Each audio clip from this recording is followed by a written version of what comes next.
지금부터 기생충 게임을 시작하겠습니다. 여러분들은 헬조선에 태어나 살면서 부모의 재력도 물려받지 못한 특수저이자 타고난 재능도 실력도 없는 루저들입니다. 하지만 걱정 마십시오. 여러분 모두에게 공평한 기회를 제공합니다.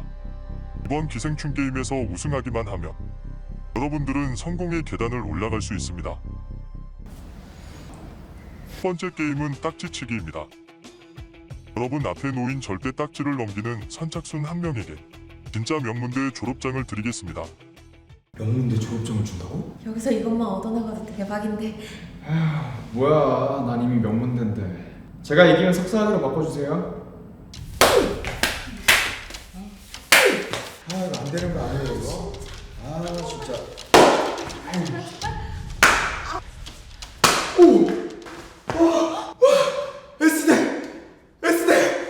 S대 졸업장. 좋겠다. S대 졸업장을 이렇게 한 방에 따다니. 어차피 나 뭐 있으니까. 그래서 다음 게임은 뭡니까? 두 번째 게임은 설탕뽑기입니다. 그래, 내가 이거 할 줄 알았다니까. 여러분 앞에 놓인 달고나에서 운전대 모양만 정확히 떼어내는 사람이 우승합니다. 이 작은 가위를 어떻게 올려내야 되지? 이거 가위만 하면 힘들겠는데? 그럴 줄 알고 히든 카드를 준비했지.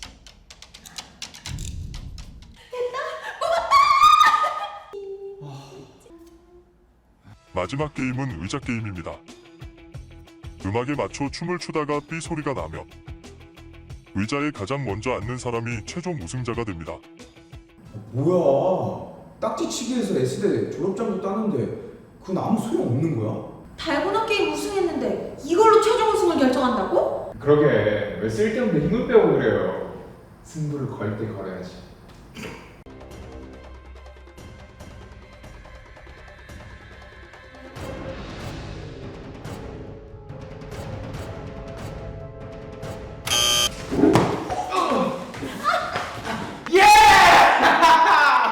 어차피 답정 나라니까. 기생충 게임의 최종 우승자는 003번입니다. 게임 우승자께서는 글로벌 IT 기업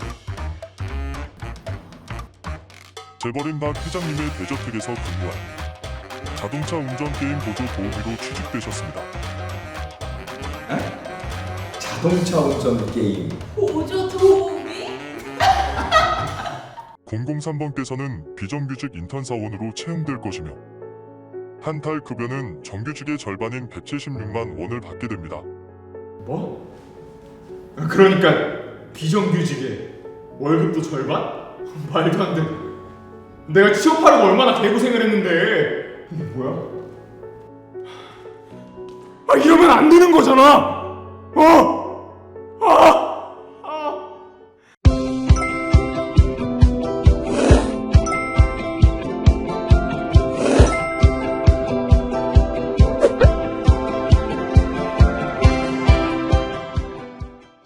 이 고립과 불평등의 시대를 우리는 어떻게 건너야 할까요? 몇 해 전 우리나라의 한 경제학자가 한국과 일본, 중국, 미국 이렇게 네 나라 대학생들에게 청년이 성공하는 데 가장 중요한 요인이 무엇이라고 생각하는지 물었습니다. 청년의 성공 요인에 관한 인식을 비교 조사한 이 보고서에 따르면 한국 대학생들은 성공 요인의 1순위로 부모의 재력을 꼽은 반면 중국과 일본, 미국의 대학생들은 본인의 재능이나 노력이 첫 번째 성공 요인이라고 대답했습니다. 한국은 전체 응답자의 50.5%가 부모의 재력이 가장 중요한 성공 요인이라고 대답한 데 비해서 다른 나라 학생 중에 부모의 재력이 제일 중요하다고 응답한 사람의 비율은 고작 10% 내외였습니다. 한국을 제외한 이들 나라에서는 부모 재력의 중요성이 2순위나 3순위에도 들지 못했습니다.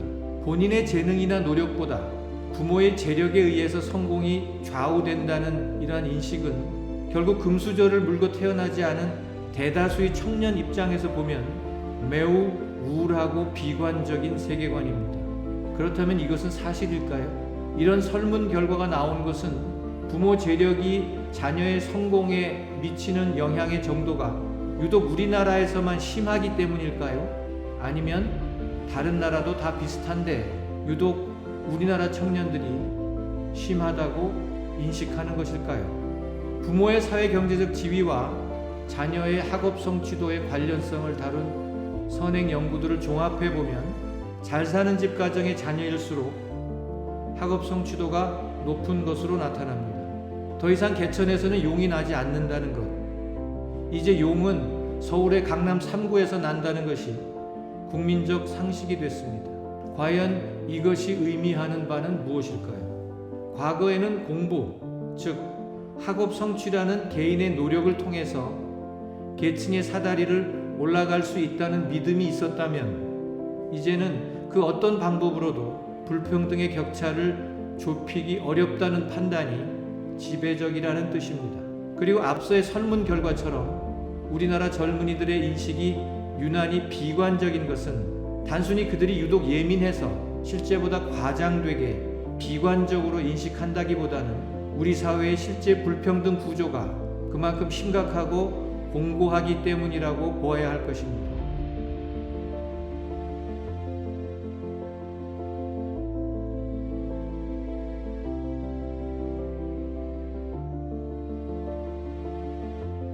사회에서의 성공은 결국 일자리 문제와 밀접히 연관되어 있습니다. 오늘날 대다수 젊은이들의 궁극적 관심은 어떻게 하면 적절한 수준의 임금과 안정성이 보장되는 일자리를 얻을 수 있을 것인가로 모아질 겁니다. 그런데 우리나라 고용시장을 들여다보면 이처럼 적절한 조건에 괜찮은 일자리를 구하는 일이 점점 힘들어지고 있음을 알게 됩니다. 한마디로 좋은 일자리는 적고 나쁜 일자리만 자꾸 늘어갑니다. 2천만 명이 조금 넘는 우리나라의 전체 임금 근로자 가운데 정규직 근로자가 61.6%, 비정규직 근로자가 38.4%입니다. 기간제 근로자, 파트타임 근로자, 파견직이나 특수 형태 근로자와 같은 비정규직의 비율이 전체 근로자의 거의 40%에 육박하고 있습니다. 코로나19를 겪으면서 비정규직은 더욱 늘어났고 정규직의 비율은 3년 연속 감소 추세입니다. 디지털 정보 시스템을 통해서 일거리를 받는 택배기사, 음식 배달원, 대리운전기사 같은 소위 플랫폼 노동자들은 법적으로 노동자성을 인정받지 못해서 사회보험의 혜택도 제대로 받지 못하고 있습니다. 일하는 사람한테 가장 절실한 최소한의 안전장치가 사회보험인데도 말이죠. 게다가 비정규직의 임금 수준은 정규직의 절반을 약간 넘는 정도입니다. 작년 통계에 따르면 비정규직의 월 평균 임금은 176만 9천 원으로 정규직의 월 평균 333만 6천 원의 53% 수준이었습니다. 한 나라의 임금 근로자 가운데 월급을 가장 많이 받는 최상위 10% 계층의 총 임금 소득을 가장 월급이 낮은 최하위 10% 계층의 총 임금 소득으로 나눈 값을 임금 10분위 배율이라고 합니다. 최고소득 근로자와 최저소득 근로자의 임금 격차를 보여주는 수치입니다. 우리나라의 이 임금 10분위 배율은 4.5배입니다.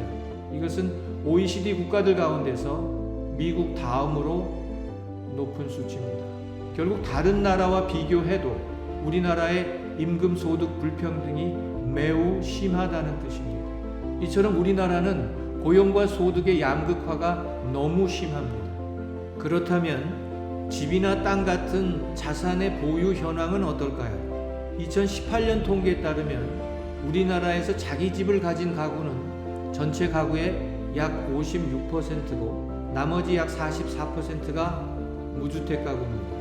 자기 집을 가진 1124만 가구 가운데 주택을 두 채 이상 소유한 가구는 27.4%였는데 이것을 2005년 통계와 비교해보면 거의 11%가 증가한 수치입니다.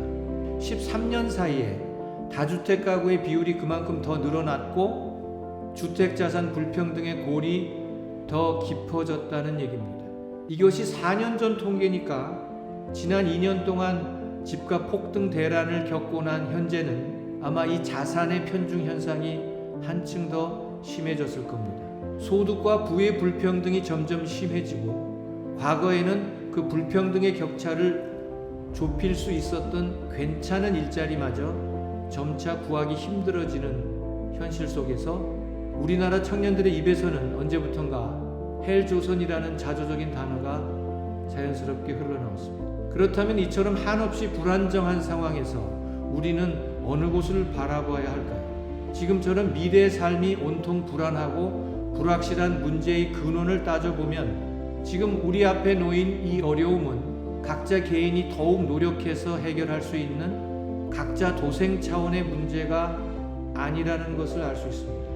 앞서 보았듯이 자본주의 경제체제가 야기하는 구조적인 문제이고 따라서 신자유주의라는 첨단의 자본주의는 계속 진화된 모습으로 우리를 새로운 시험에 들게 하고 있습니다. 그럼에도 불구하고 한편에는 능력을 길러서 공정한 경쟁에서 승리하면 된다는 식의 주장, 즉 오직 개인 차원의 더욱 가열찬 노력을 주문하는 목소리가 있습니다. 이런 능력주의 담론은 흔히 필기시험 성적으로 나타나는 소위 능력이 순수한 진공 상태에서 어떤 것의 영향도 받지 않고 오직 개인의 노력으로 성취한 결과라고 착각하게 만듭니다. 잘 사는 집 자녀들의 학업 성취도가 취약계층 자녀의 학업 성적에 비해서 더 높다는 사실이 누구나 똑같은 조건에서 경쟁하는 것처럼 보이는 교육의 장이 실은 이미 기울어진 운동장이라는 것을 여실히 입증하고 있는데도 말이죠. 학교는 결코 공정한 경쟁의 장이 아닙니다. 그런데 이 능력주의를 앞세우는 사람들은 시험에서 이긴 자는 우월한 능력의 소유자이고 따라서 월등한 대우를 받는 것이 당연하다고 주장합니다. 반대로 시험에서 패배한 자는 능력이 없거나 충분히 노력하지 않아서 낙오된 것이니까 차별당해도 어쩔 수 없다고 말합니다. 자, 똑같은 업무를 하는데 정규직과 비정규직 근로자 간에 임금이 절반까지 차이가 나고 각종 차별이 존재한다면 이 불평등한 제도는 분명 불합리한 것이고 따라서 고치고 시정해야 마땅한 것입니다. 그런데 능력주의는 비정규직 노동자는 정규직 시험을 치르지 않았으니까 무조건 차별을 받아도 싸다고 오히려 차별을 정당화합니다. 자본가가 노동자에게 돌아갈 몫을 줄이기 위해서 고안해낸 이 비정규직 제도의 함정은 먼저 비정규직의 꼬리표를 붙여놓고 이 꼬리표가 붙은 자는 능력이 모자라는 자라고 낙인을 찍는 겁니다.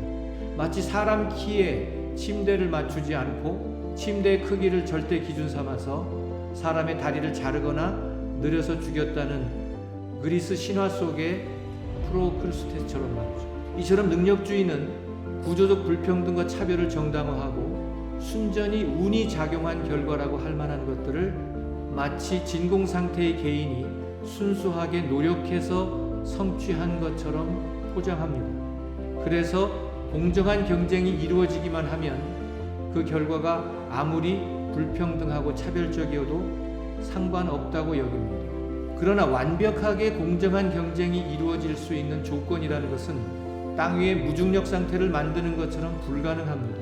잘 사는 집 아이가 공부를 더 잘한다고 할 때 그 아이의 학업 성취에는 본인의 노력 외에 부모의 배경이라는 요인이 분명히 작용한 것이고 그 아이가 잘 사는 부모 밑에 태어난 것은 결코 본인의 노력 때문이 아니라 그냥 운이 좋았던 것뿐입니다. 각자 도생의 신앙 그리고 가열찬 경쟁은 지난 20세기부터 세계 경제를 지배해 오고 있는 신자유주의의 가르침입니다. 이것은 불평등이 깊어지고 불확실성이 높아지는 이 세상에서 내가 살아남는 길은 오직 공정한 규칙이 보장되는 공간에서 치열하게 경쟁하는 것밖에는 없다는 그런 믿음입니다. 그리고 다른 사람의 아픔을 연민하거나 그에 동참하는 것은 어리석은 사치로 치부되죠. 그래서 우리 각자는 점차 외로워지고 고립됩니다. 경쟁에서의 승리만을 생각하는 사람은 주변을 늘 경계하고 가상의 적을 의심하며 외로움의 울타리를 칩니다. 고통받는 사람의 관점에서 이해하려고 노력하기보다는 오히려 그런 공감의 자세가 혹시 나를 위험과 손해에 빠뜨리지 않을지 걱정합니다. 그렇다면 이른바 공정한 경쟁과 철저히 나만 생각하는 이기주의 전략은 정말 나에게 이로운 것일까요? 정말 나에게 성공적인 결과를 가져다 줄까요? 의자놀이라는 게임이 있습니다. 음악이 나오는 동안 의자 주위를 빙빙 돌다가 음악이 멈추면 재빨리 의자 하나를 차지해서 앉는 놀이 말입니다. 늘 의자의 수는 사람 수보다 적기 때문에 몸놀림이 굼뜨거나 판단력이 늦거나 보행에 문제가 있거나 남을 밀쳐낼 만큼 악착같지 못하거나 혹은 아주 운이 나쁜 사람은 패배자가 되게 되어 있습니다.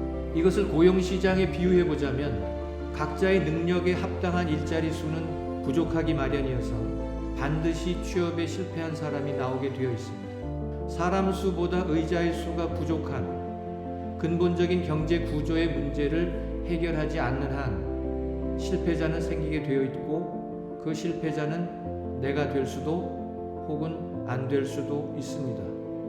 공정한 경쟁의 장에서 아무리 내가 온몸을 바쳐 노력하더라도 그것은 거대한 구조가 유발하는 나의 실패 가능성을 완전히 없애주지는 못합니다. 실패자가 생기지 않을 수 있는 근원적 구조를 따져 묻지 않고 나만 실패하지 않으면 그만이라고 생각하는 것은 결국 요행을 바라면서 죽음의 의자놀이를 계속하는 것과 같습니다. 2016년 지하철 구의역에서 스크린도어를 수리하던 한 젊은이가 목숨을 잃었습니다. 그리고 어떤 정치인이 소셜미디어에서 다음과 같은 애도의 글을 올렸다가 사람들로부터 빈축을 샀습니다. 20살도 채 되지 않은 젊은이가 사고로 목숨을 잃었습니다. 가방 속에서 나온 컵 라면이 마음을 더 아프게 합니다. 조금만 여유가 있었더라면 덜 위험한 일을 택했을지도 모릅니다. 이 마지막 구절, 조금만 여유가 있었더라면 덜 위험한 일을 택했을지도 모른다는 이 구절이 문제였습니다. 세상에는 바로 그 조금의 여유가 없어서 어쩔 수 없이 그 위험한 일을 택할 수밖에 없는 잠재적 희생자들이 널려 있는데 그것을 마치 한 사람의 재수 없음으로 치부해버리는 사고방식. 만약 김군이 아니었다면 다른 젊은이 이군이 희생될 수도 있었음을 생각지 못하는 가벼움. 그를 힐난했던 사람들은 평소 자신들도 그런 개인주의적 관점의 사고에 젖어 있었지만 그것이 분명 잘못된 생각임을 알고 있었던 겁니다. 역사의 흐름은 반복됩니다. 과거에도 지금처럼 빈곤과 불평등이 급격히 확산되고 인간의 노동이 상품화돼서 대혼란을 겪던 시대가 있었습니다. 오늘날 신자유주의의 모태 버전인 자유주의 시장경쟁 체제가 처음 등장했던 19세기가 그러했습니다. 그 전까지 개인을 보호해주던 공동체적 질서들이 무너지고 모두가 오직 자신의 이익을 위해서는 물불을 가리지 않는 경쟁사회로 내몰렸습니다. 그리고 그런 야만의 얼굴을 한 자본주의는 결국 서민 대중들을 고통과 불행 속으로 몰아넣었기 때문에 필시 그에 대한 반작용이 일어날 수밖에 없었습니다.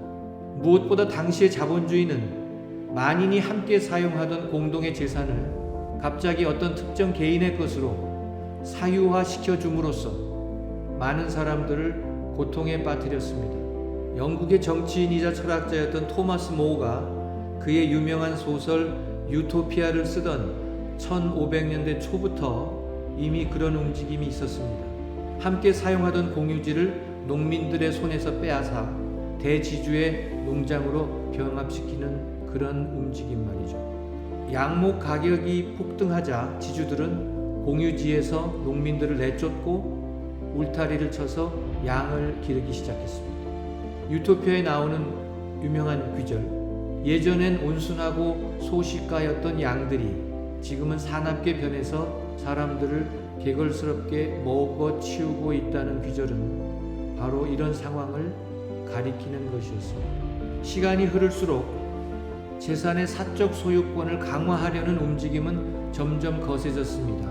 그리고 이 사유재산제는 자본주의의 가장 중요한 특징 중에 하나가 되었습니다. 자본재를 사적으로 소유한다는 것이 지닌 의미는 무엇일까요? 첫째, 소유주가 그것을 마음대로 사용하고 마음대로 팔 수 있는 권리를 가진다는 뜻입니다. 두 번째는 소유물로부터 나오는 일체의 이익이나 수익을 모두 소유주 혼자 가질 수 있다는 의미입니다. 마지막으로 자신의 소유물을 다른 사람이 사용하거나 사용하지 못하게 할 권리가 있다는 뜻입니다. 즉, 자기 소유의 공장을 가진 공장주가 노동자를 고용한다는 것은 너는 내일부터 이 내 기계를 사용해도 좋다라고 말하는 것과 같습니다. 또 노동자를 해고한다는 것은 더 이상 자신 소유의 기계를 사용하지 못하게 하겠다는 권력 의지의 표현입니다. 다시 말해서 자본가가 노동자를 고용하거나 해고할 수 있는 권한은 생산에 쓰이는 자본재가 그의 소유라는 사실에서 비롯됩니다. 그런 이유로 인해서 자본을 갖지 못한 대다수의 일하는 대중들은 자신이 사용하지도 못할 물건을 만들면서 생산된 가치를 몽땅 자본가에게 넘겨주고 때로는 속절없이 일터에서 쫓겨나야만 했습니다.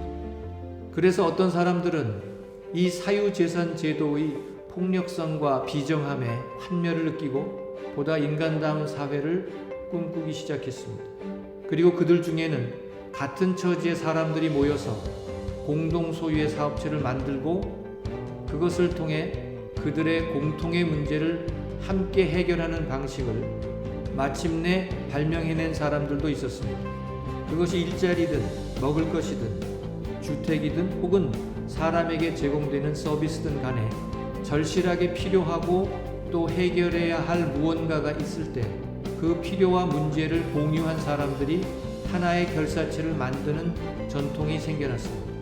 그 같은 새로운 전통은 혼자 각계약진하면서 고군분투할 때에 비해서 훨씬 성공 가능성이 높고 윤리적이며 효과적인 방법이었습니다. 200년 전에 생겨난 이러한 전통은 협동조합 혹은 공동체 경제라는 이름으로 오늘날까지도 이어지고 있습니다.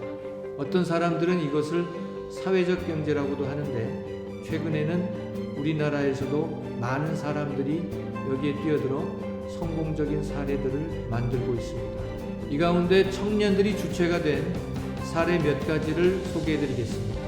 인천시 서구에 있는 우리 동네 사람들이라는 공동체, 줄여서 우동사라고도 부르는 이 공동체는 청년들이 일과 놀이, 배움과 주거를 함께하는 생활 공동체입니다.